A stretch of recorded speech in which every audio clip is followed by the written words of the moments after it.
Good morning, good evening, middle-aged gamers. Welcome back, and thank you for the support in the past week. We love the attention we've been getting on the Power World, on the Helldivers videos. Of course, who's not talking about these games? And so speaking of other games, we've got things to talk about today. Final Fantasy VII Rebirth. You should be checking out Adam's streaming. I think he's been streaming every day since the game's been released. No, I've streamed three times. Almost every day? Oh, Friday, Monday, and Tuesday. That's it, three times. 3 times, okay. There are multiple streams, though, because one time it just kept going down. I don't know why. Oh, okay. Got it. As usual, today we've got a mix of news, got a mix of helpful stories, and everything in between. So without further ado, let's get started. Anton, what is on the docket for today? Not surprisingly, I'm going to talk about Helldivers because it's a game which, as I said before the show, I watch in stream, and it looks super fun, especially for us who have been growing up with Starship Troopers, defending democracy from bugs. That's the video game that really wanted, and it's happening. So I really want to play with you guys. And among the things I wanted to talk is that this game is not from a massive studio, and one of the things happening is that there's a lot of leaks, and it's not surprising. It's a Helldiver 2, so of course that was the first one, and in the first one there was some things which would be super cool to see in number 2, and it's absolutely surely something that we're gonna see, and that will be a vehicle and mech update. So in the first game you had 3 mechs, I think, at least the 44, which had 1 pod of rocket and 1 not autocannon, like a Gatling gun. You had the Exo 48 with 2 autocannons, and the 51 with a big cannon and a flamer. It's something that you expect, which is going to happen in Helldiver 2. So there has been some leaks about it, likely that we're going to see the 48 and 44 and 48 coming back. And I saw just before the show that actually that would be an Exo 45, which is going to come inside the game, which is very close to what the 44 used to be. So minigun on one hand, rocket pod on the other. And what that means is that since you're playing as a group, be very, very, very careful when you requisition your mech, because when it goes down, it makes quite an impact. So you're gonna kill your colleagues over and over if you're not careful. So that's one update that we're really, really waiting for. And of course, one of the critiques about this game is that the balance sometimes is quite poor. Adding such powerful vehicles, we're going to see later, I'm going to talk about it, but, they need to get the balance right. Second thing, so first is a mech. Second would be 2 vehicles that have been teased. The first one is a 3-person scout vehicle. So usually your Helldiver party is 4 people. Here, you can only have 3 people in these scout vehicles. 1 driver, 1 passenger, and 1 at the back manning some kind of gunner turret. Which looks very cool. And the second one would be an M5 APC, so much more bulky APC, 4 people inside with 1 autocannon on top and 2 smaller machine gun on the side. So one of the things we are thinking that's going to happen to balance these very massive vehicles, which can take on a Titan. Sorry, my dog is screaming. Must have seen a squirrel or something. Anyway, one of the balance that we're thinking is going to happen is that these vehicles would be just once per mission. So if your vehicle dies or you run out of ammo, your vehicle is gone, which is logical because right? They are extremely powerful. So that's the updates on Helldiver 2, and I'm going to mute myself because this dog is screaming way too much. Yeah, I don't remember there being, I could be wrong, it's been a long time since I played. I don't remember there being vehicles in the first one, but there were definitely mechs, and yeah, they did have limited ammo. But yeah, as far as balance goes, yeah, I don't know if like in a PvP game, that's obviously super important, but in a PvE game, I don't know if that I mean, it's still important because you want the game to be fun, right? You want a reason to use every weapon. You don't want to be like, oh, there's just a piece of trash that we're just gonna, once I unlock it, I'm never gonna use it once I unlock something better. But Yeah, I think it's easier to balance a PvE game because you can put something like a mech, which is dramatically overpowered, and be like, that's fine, you know. I'm looking forward to these. I really wish I had somebody to play with because I did really enjoy Helldivers 1, and I'm sitting on a lot of PlayStation 5 games right now because the guys that I usually game with on Thursday mornings, one of them has a PS5 and one of them doesn't. So we are waiting on him to get a PS5 so we can play this Baldur's Gate 3 and Revenant 2. So, yeah. Quite a long list, huh? Yeah, I know. It just keeps growing because I'm like, we should try Naraka Blade Point too, but we can't do that because he doesn't have a PS5. Yeah. Can Naraka Blade Point be co-op? You do squads of 3, yeah. I mean, it's kind of like they have yeah, it's like Apex, but Apex can do duos or trios. I think Naraka does solo and trios. I don't know. Maybe they have duos too. But yeah, you can have a 3-person team in Naraka, yeah. Very cool. All right, Adam, delight us with your story number 1. So my story number 1 is going to be about Ghost of Tsushima, which as of, I guess a guy came out in late February saying that he had heard rumors that we were going to get an announcement for the Ghost of Tsushima PC port today. And then I guess yesterday or the day before, somebody else came out and then said, hey, we're going to be getting this announcement today. So 2 sources said that we were supposed to be getting a PC port announcement today. We have not received any PC port at this time. I mean, maybe unless it came out in the last 5 minutes or so. I've been looking around. I haven't seen it. So it doesn't look like that is actually going to be the case. But there are a lot of rumors going around with that Ghost of Tsushima is finally getting a PC port and that it should be happening relatively soon. I think the original announcement kind of implied that we would be getting an announcement on March 5th, and then we would be getting the release sometime in late March, so really soon after the announcement. But unfortunately, that is not the case. But still, this was on my feed for news, so hopefully we'll still be getting it. If not within the next, I don't know, 3 hours or so, we'll be getting it within the next few days. Also, there are rumors of Ghost of Tsushima 2 possibly releasing this year, although I would not be, what's the word? I wouldn't hold my breath for that. But if it did, I would absolutely love it. I really do think that these announcements, for me, the optimum time frame is 3 to 6 months before a game comes out. I don't like these, oh, this game's been announced and yeah, you have to wait another 5 years for it.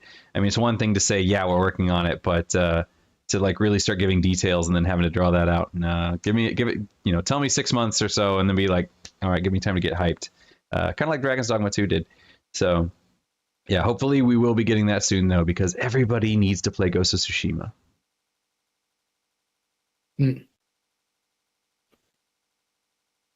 That's interesting. I think it makes sense to release all this stuff. But did they release like this big thumbnail? Or maybe that was like some journalist or some like rumor site where they had like Horizon and they had Ghost of Tsushima and they're like, all of these games are coming to PC.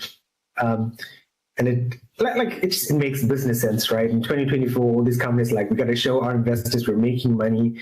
And why would you leave out this huge burgeoning PC market, right? With so many extra devices, Chromebooks and things, and powerful Chromebooks at that with decent chipsets. And it's always, and I remember reading as well when the PS5 was coming out that they're like, this architecture is going to be similar to a PC, so it's easy to port games. And so while developers might be locked into the PS5 initially, right, it would be a few months to port a game as opposed to in the older days of not just PlayStation, but Xbox as well, where you did have to put in significant resources to port a game. Yeah, I think part of what I heard was part of the reason this is taking so long is because the team that is porting it is the Ghost of Tsushima team, and they're just not used to making PC ports. You know, they're used to making PS5 games. So because of that, they're working outside their wheelhouse, and we don't want a repeat of the Last of Us release, or was it the Horizon Forbidden West release that was kind of buggy and kind of nasty looking. They fixed it later, but then or no, the Horizon Forbidden West hasn't come out on PC yet.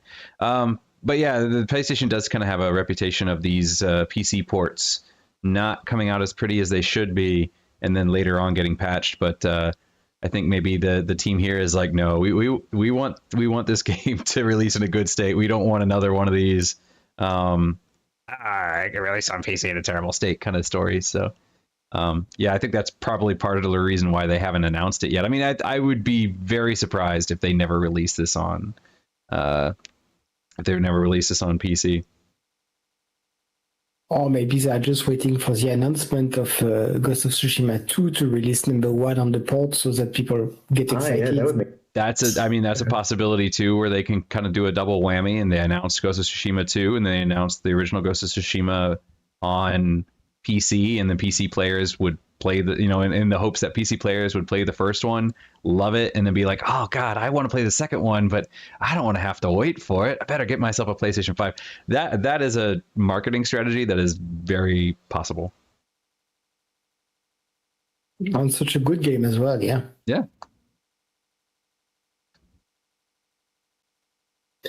Okay, and I'll round off round 1 of stories today with the Marvel Snap Season March. I'm going to say Season 3 for some reason, for the Marvel Snap March Season Pass. And Marvel Snap has an interesting title, which I just only realized is like based on the comics. It's the Avengers vs. X-Men. And the first card to be released is what? Is Hope Summers, who I did not realize. I knew if you watch the X-Men, and I mean, coincidentally, right? X-Men 97 is coming in March this year, on I think the end of March, which is the cartoon, which I believe all of us watched. Did you watch X-Men in the 90s, the cartoon? Very little. As there was a very little American show on my TV that was called Japanese. Oh, okay. And Adam, did you watch X-Men? Absolutely. Absolutely. Oh, yeah, so exactly. Yeah. So that was like my favorite, probably one of my top cartoons. So anyway, that cartoon continued right where it left off 20 years ago, because that's happening now this season, of course. And you, of course, and this season has been Summers related to Scott Summers and Alex Summers, apparently, in some sort of alternate Marvel universe. We've got some cool cards being released, as well, that you'll be able to sort of snap up during the year.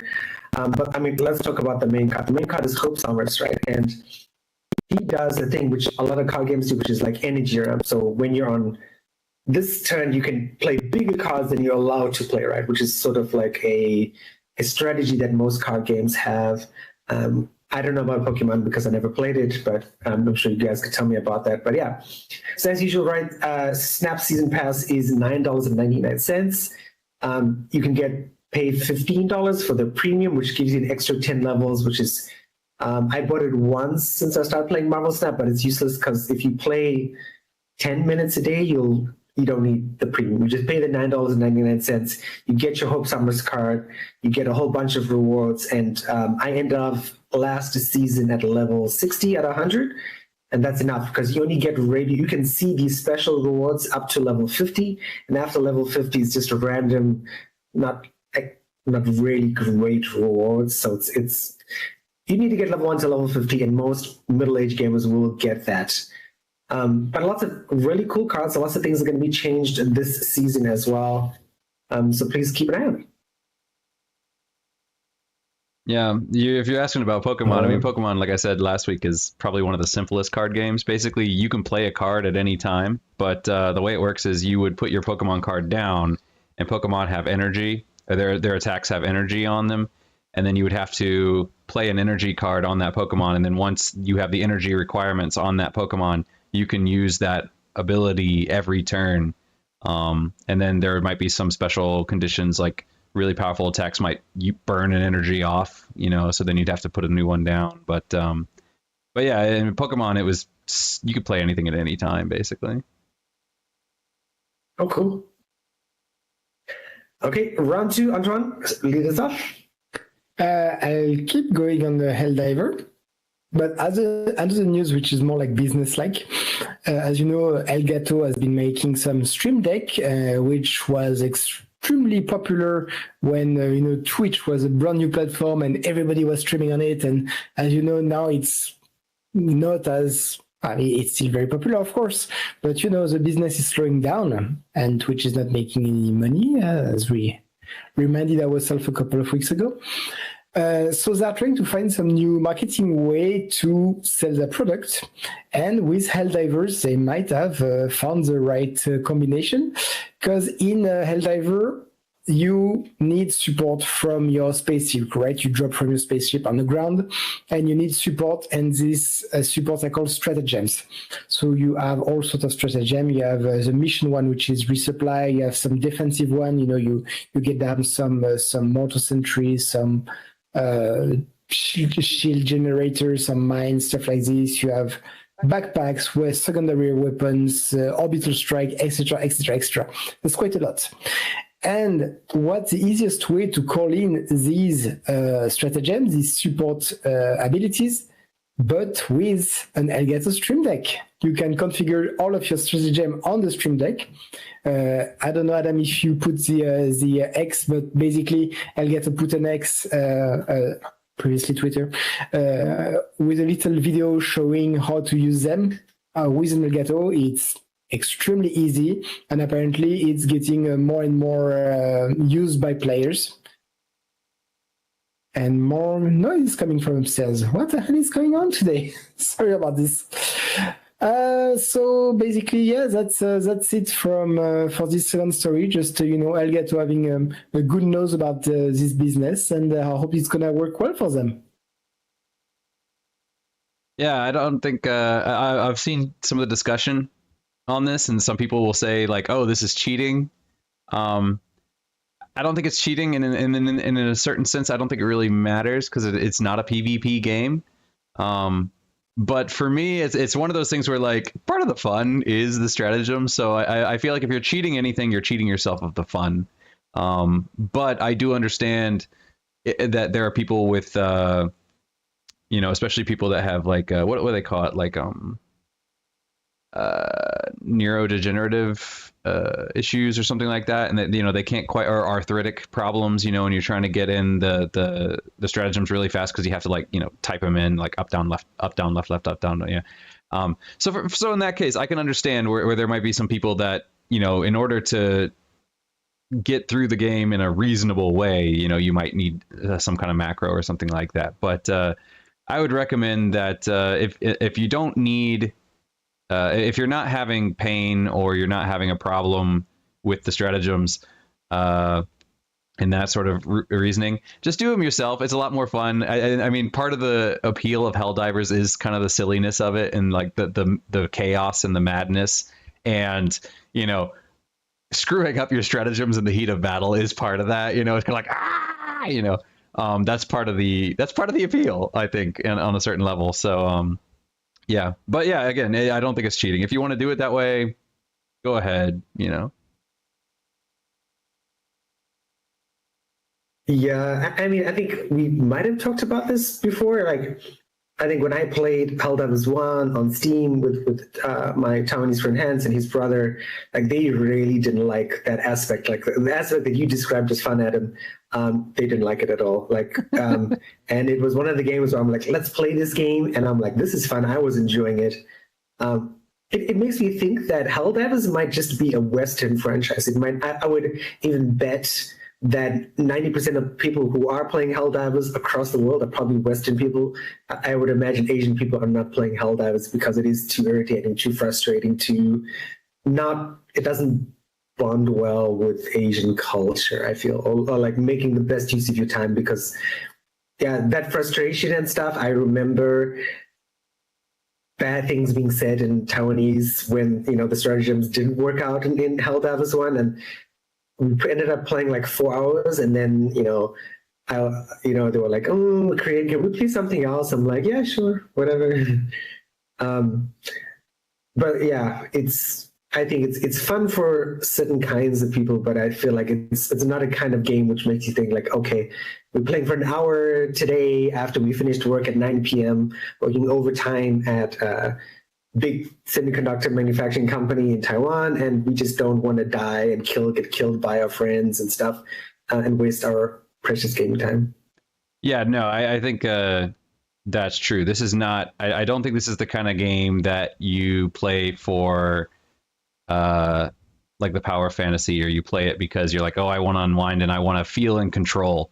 You know, like sometimes you have a rough day, your boss has been on your back, and you just want to feel in control of your situation, right? You just want to feel like you have something that you can reliably do. I don't think the game is for that. I think the game really is about like just, I want a big gun and I want to throw bullets down and I just want chaos and I just want I think it's the opposite of that. I think it's not about control. It's about letting go. And I think if you're the kind of person that relaxes by feeling like you have control, you're probably not going to enjoy it. If you're the kind of person that's like, I just want to let go of everything and just just not care anymore, that's the kind of appeal that I think it is for. Although I have heard, it's pretty popular in Japan. I don't know about Taiwan, but I've heard it's pretty popular in Japan. So I don't know if it's an Asian thing or not, but because I think there are definitely audiences here, but and a lot of my students are just like, they talk about it all the time because they're like, oh my god, it looks so much fun and all that. It might be a more youth thing too. Yeah. Yeah, put your railgun in unsafe mode and see how much you can charge it before it breaks in your face. Yeah, exactly. Yeah. It's about letting go and being like, I have zero control over my life. I'm just gonna hold down this trigger until I die or they do. It's about surrendering control. Yay! Yeah. So. Cool. Okay, Adam. Story number 2. Story number 2 for me is apparently Gravity Rush. Again, this is a rumor. I don't know if this is true. I don't think it needs to be true. Gravity Rush 2 is possibly getting a release on PS5. I don't know. I guess you could call it a remaster. Which I mean, I could understand. Maybe 4K. That could be cool. But I don't really think it needs it. It plays wonderfully, and it's very simplistic graphics. So. It's going to look great at basically any resolution. You might get some sharper edges, but you're not getting these really advanced textures or anything. It's all cel shaded. But that said, Gravity Rush is an amazing franchise, and I can understand where, again, some people might be frustrated by it with the controls, but and shifting gravity and your perspective flipping upside down all the time. But again, it's super fun. I would highly recommend anybody who wants to check it out to definitely check it out. It's really innovative. It's really different. Gravity Rush is kind of in my opinion, what made PlayStation what it is today. And back when they would take experiments and be like, let's just make a game that is so different from everything else. The Shadow of the Colossus, Pa Rappa the Rappa, Patapon, Loco Roco, these kind of games that are just there's no other game of Katamari. I guess Katamari now is on other systems too, thank God. But just trying something completely new and different, and it was a lot of fun. So if you haven't checked it out, go ahead and check it out, or hopefully we'll get a remaster and then you can check it out in 4K, because it definitely should be checked out. So just wanted to report on that.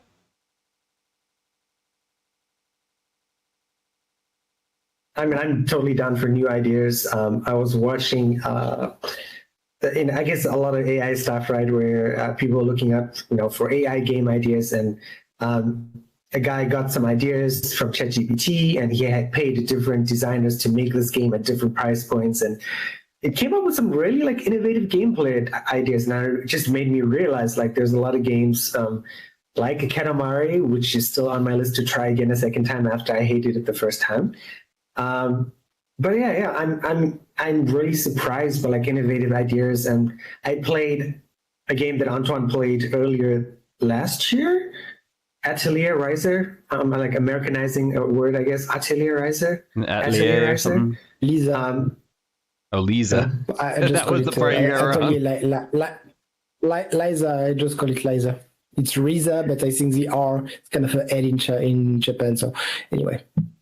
But yeah, no, I mean, they had this like turn-based action weird system. I'm like, oh man, this is actually pretty cool. It's better than the old like traditional turn-based system of action, wait.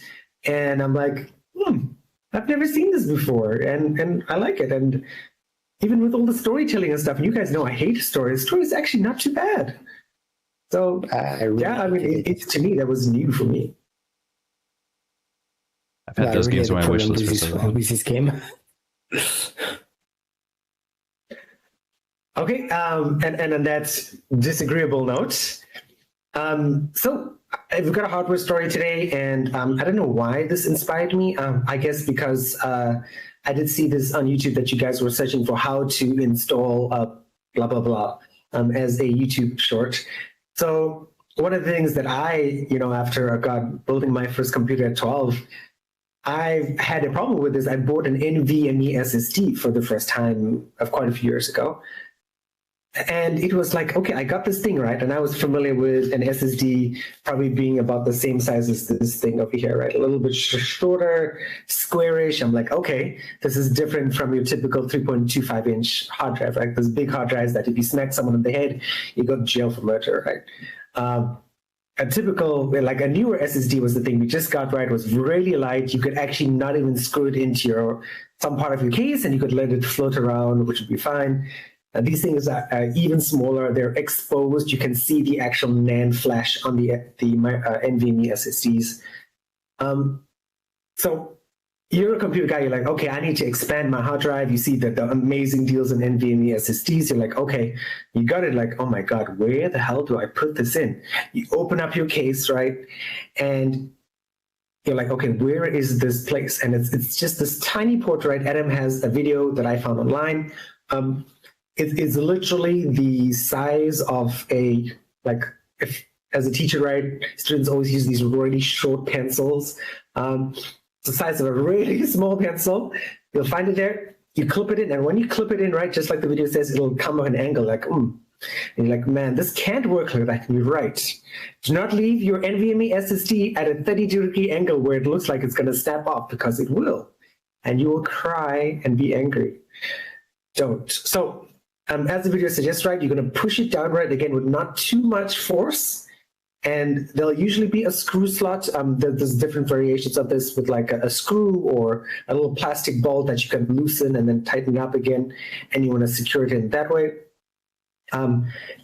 Experience-wise, I would suggest you get a cooler, especially because most NVMe slots are close to your biggest, most powerful PCI Express slot, which is where your big, I believe Antoine has a 4070. Yes, sir. Yes, and Adam has Adam, what do we have? So we have a 7800 XT, right? 7600, 7-something hundred. Yeah, so these are like top tier graphics cards, which are hot. And when you're gaming, right, for an hour, they get hot. And because your cheaper NVMEs are exposed, that the memory is exposed, ideally you want to get like a good passive cooler, something to protect the RAM on there. And that's cheap, right? It's like anywhere from $5 to $15. Go on that, what's that website? Temu? Order something from there, that will be fine. Get it from Amazon, get it from your local computer store, whatever your mobile shopping app is, right? You can just order it on your phone, do that. And yeah, that's pretty much it. If you're looking for expandable hard drive, go for an NVMe. They use so little space. The most efficient space storage you can get in 2024 until whatever the next iteration of hard drive technology is. Yeah, it's amazing how much it's changed. I remember when I got my first SSD, it was a hybrid drive. I ended up getting a hybrid because the SSDs were so expensive back then, but they were basically they were not that much smaller than your standard hard drive at the time. They were these big bulky things. And then I remember when I saw that the SSD had switched to the small cards that they are today, I was like, wait, when did that happen? Like, that is so much smaller. Yeah. Technology's changed. It has changed, and it's going to continue to change. And I'm getting to that age where I'm like, uh-oh. Indeed. I'm not keeping up like I used to.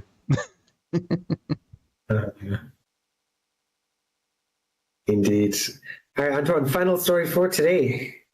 The story is about Nintendo, and Nintendo lawyers have struck, but not on Palworld. No, not on this one, strangely. No, they did struck on emulators, though. If you were using Yuzu or Citra, there's a company who used to make these emulators, Tropic Haze, lost a lawsuit against Nintendo because technically you can have games on emulator if you have a physical copy. We all agree on that, except that during the trial, Nintendo was able to prove that most of people having these emulators do not have physical copies. Oh, I'm shocked. And the judges apparently were shocked too. So they were fined $2.4 million in damages to pay to Nintendo. And Yuzu, and also, so Yuzu being the emulator for Switch, and Citra was the emulator for 3DS, 4DS, right? Both of the emulators are now off the market. You cannot download them. You cannot do anything with them. That is finished. Nintendo closed the curtains on these two emulators. Not surprising, a bit slow. I imagine that it's taking them quite a long time to close them. But yeah, no more 3DS on no more DS and Switch emulator for free on internet. Quite the news. Were you using emulators? Yeah. Full disclosure, I was using Citra. We cannot talk about using or not using emulators, unfortunately. I think they said in the court case, I think they said there were was. 1 million copies that had been pirated, something like that. I think they had like a physical number of how many copies had been pirated. Yeah. But technically, I had a 3DS back in France with a physical copy, and just have no clue what happened. I never brought them back to Canada, so that's why I had Citra, and I think was playing on these games. Yeah. Of course. I saw people arguing online too, because with the 3DS specifically, that's not supported hardware anymore. And if it breaks, it's really hard to get a new one. And Nintendo is not doing anything to curate that. And so if, eventually these things will just be gone, and the only, they're going, if it goes extinct, it's purely for legal reasons. It has nothing to do with an attempt on preservation. It's just Nintendo saying so in 3DS, I think Yuzu, I might be wrong here. I think I read somewhere that part of the reason that they were able to get sued also was because they were offering like a paid version or something, where it was like if you could use was it modern, like the Switch emulation you had to pay for, but all the other you had to use like a paid version. But for I might be wrong there, but no, that's probable, because I'm pretty sure there are other Switch emulator and they were not attacked. So yeah, so I think I heard somewhere that like they were saying like, oh, we do emulation for like older stuff, but if you want the most modern hardware emulation, you need to pay for it. And Nintendo was like, oh, now you're making a profit. Now I can go after you. So I think that might have been the reason. But unfortunately, it is very unfortunate, because now that Nintendo has won this, that means that a precedent has been set, and it's going to be that much harder for emulation in the future. So.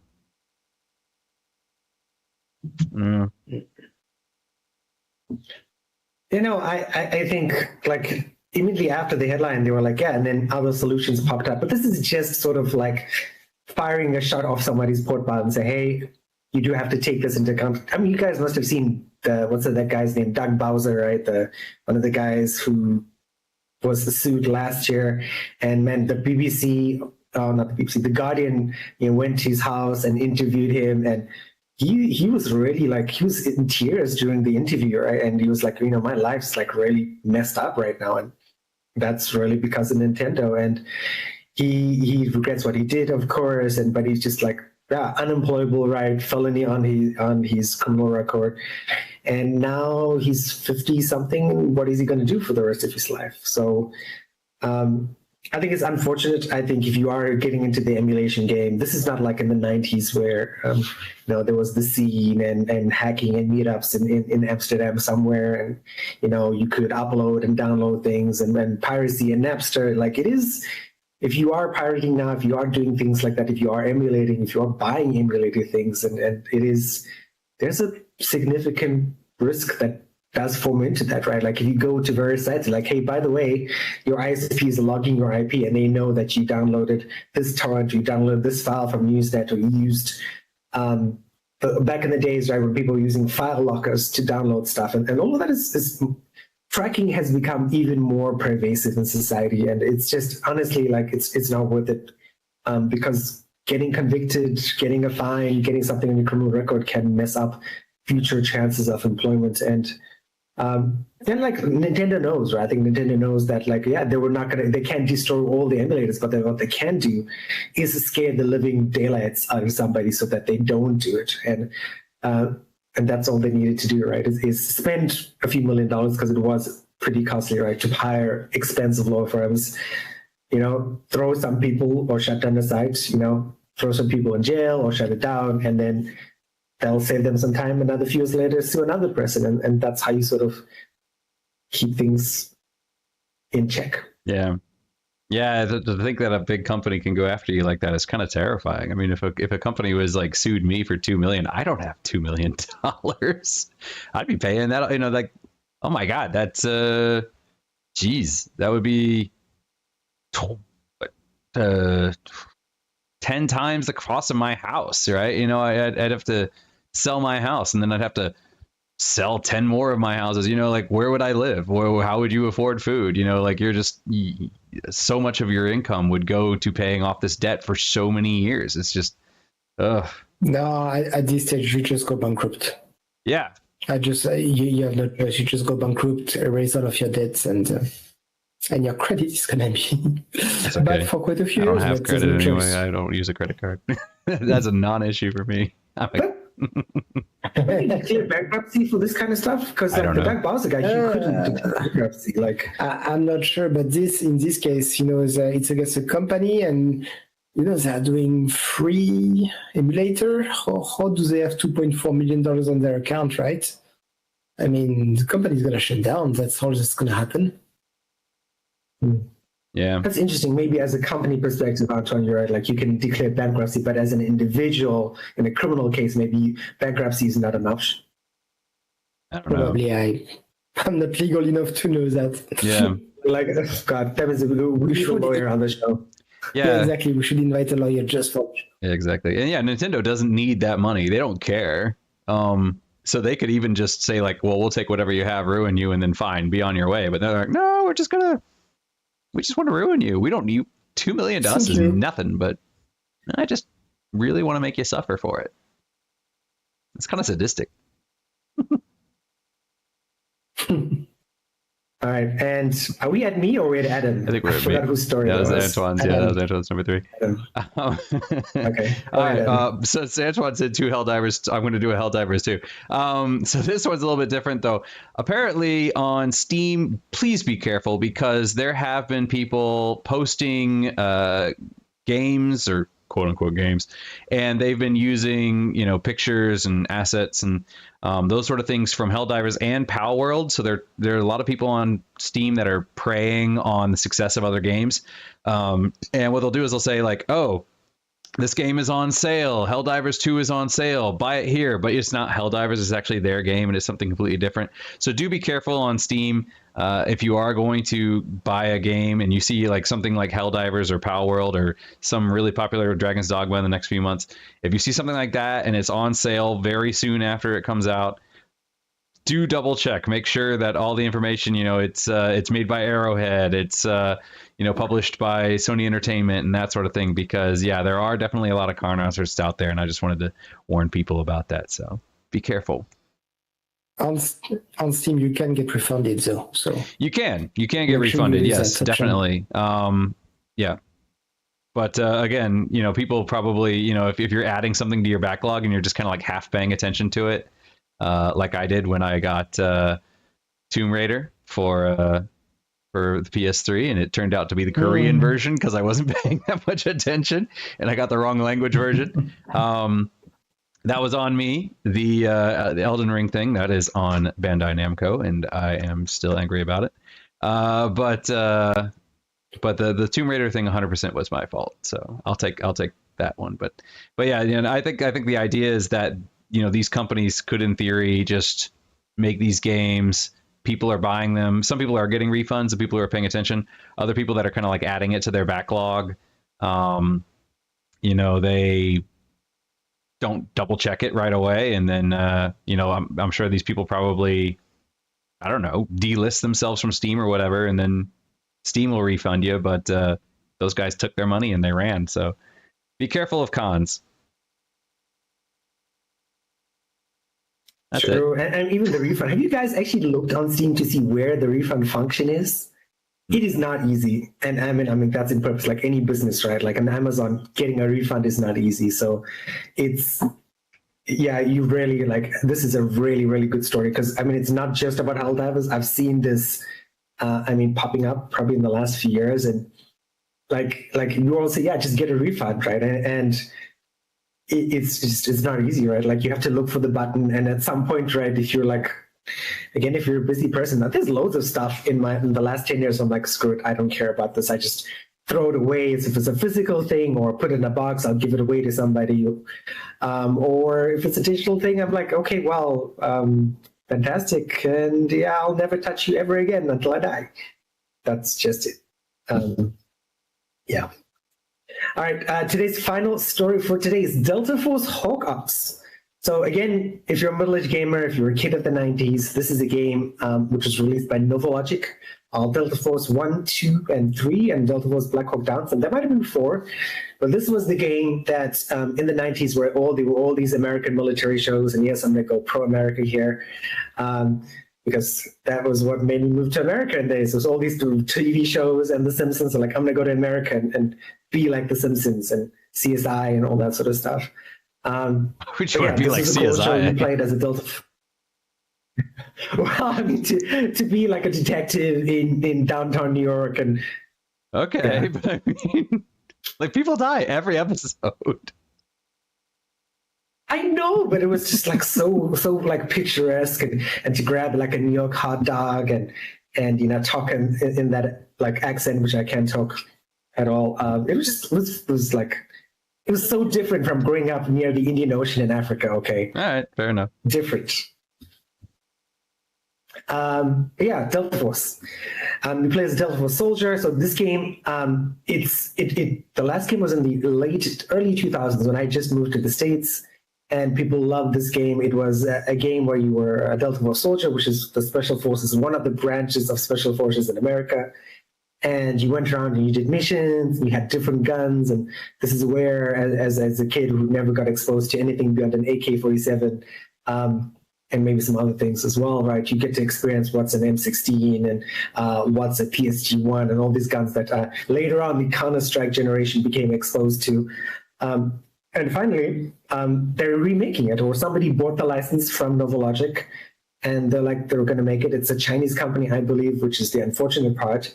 But they're releasing this game later this year, I assume. But you can go to the website right now. You can pre-order it. You can pre-register for it.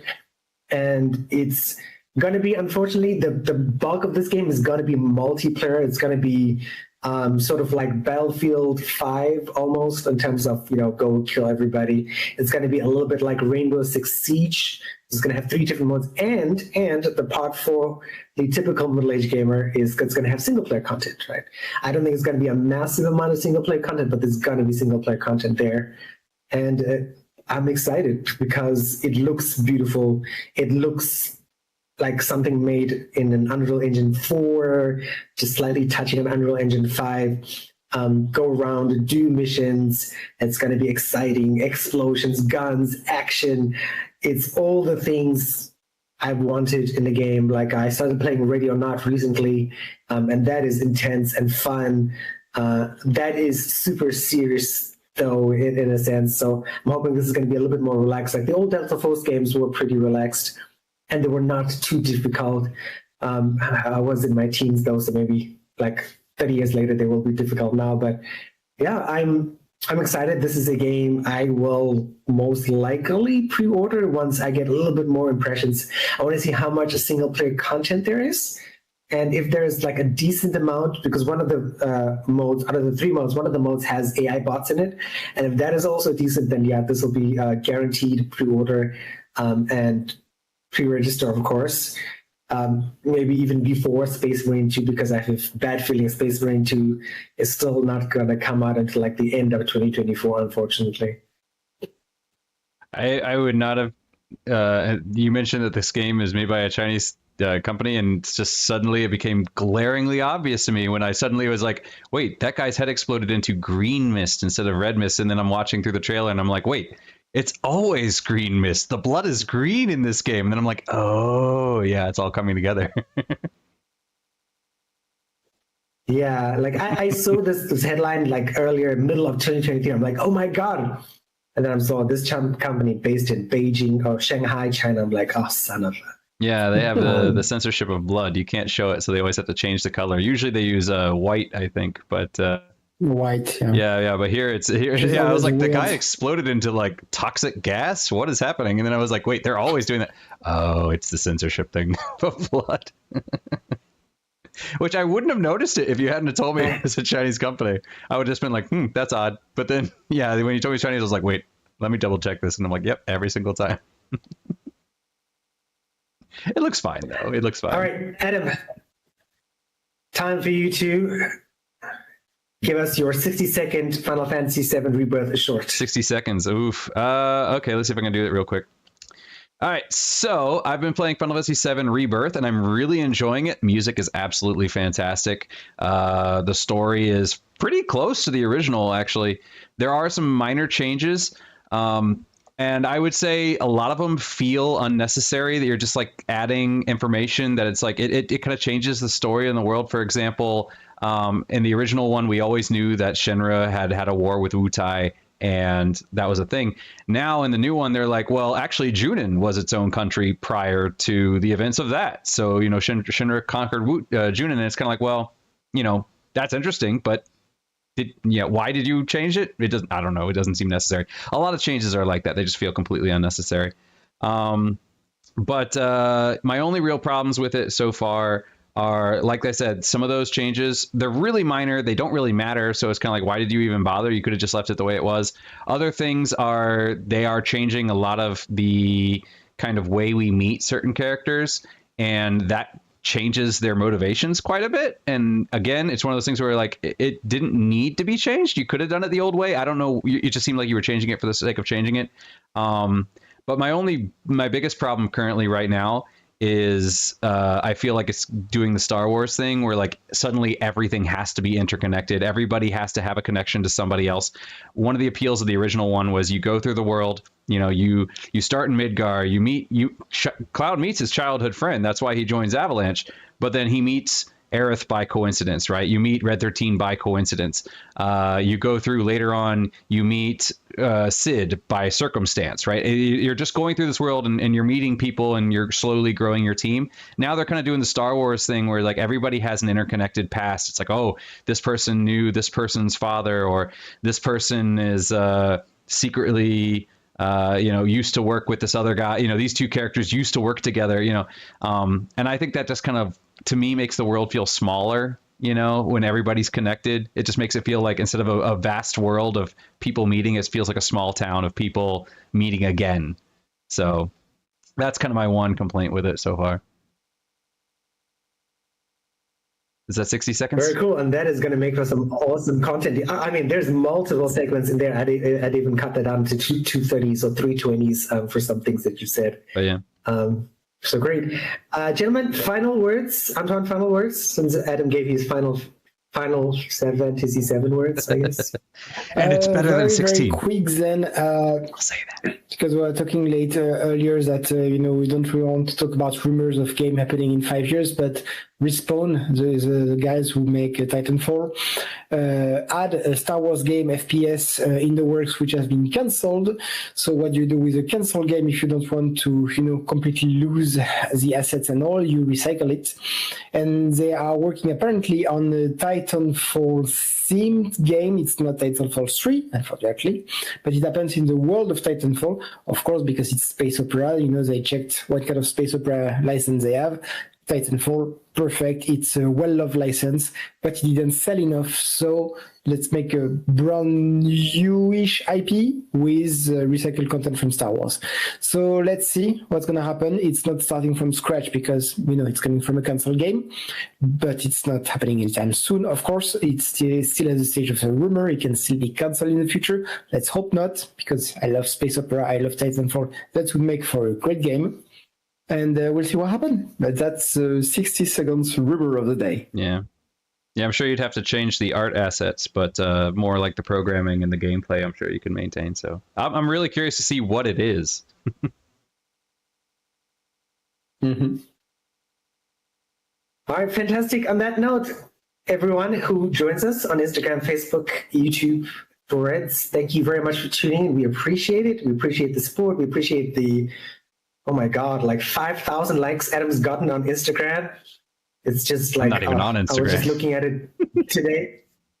You're not even on Instagram, but it's like Adam video, 2,500 likes, Antoine video, Korean video, together, maybe 150 likes, Adam video, 1,000, Adam video, 2,000 likes. It's just like, no, well, Antoine goes for indies. Blonde hair, blue eyes. I go for low-hanging fruit. I go for popular franchises. I have an advantage. I think it's just the look, man. It's the Adam look. You know, Antoine's got the crazy wild-haired look. I have the brown old man look. I got the boring Caesar haircut, like a long-haired version of Caesar. It's like the most boring haircut there is. Oh no, bowl cut. You know, I could have gone there. Despite my outward expression of jealousy, I'm actually more jealous inside. So we'll leave it at that. Thank you, guys. We really appreciate the love. Stay tuned. Don't forget you can support us on Instant Game. You can support us on Amazon. Check out those links as well if you're looking for some headsets. We're going to be updating those links. Antoine gave me a good idea with regards to the Elgato Stream Deck. So check out those updated links later. And then we will see you guys same time next week for more news, more games, more stories. Take care, everyone. Bye-bye. Cheers.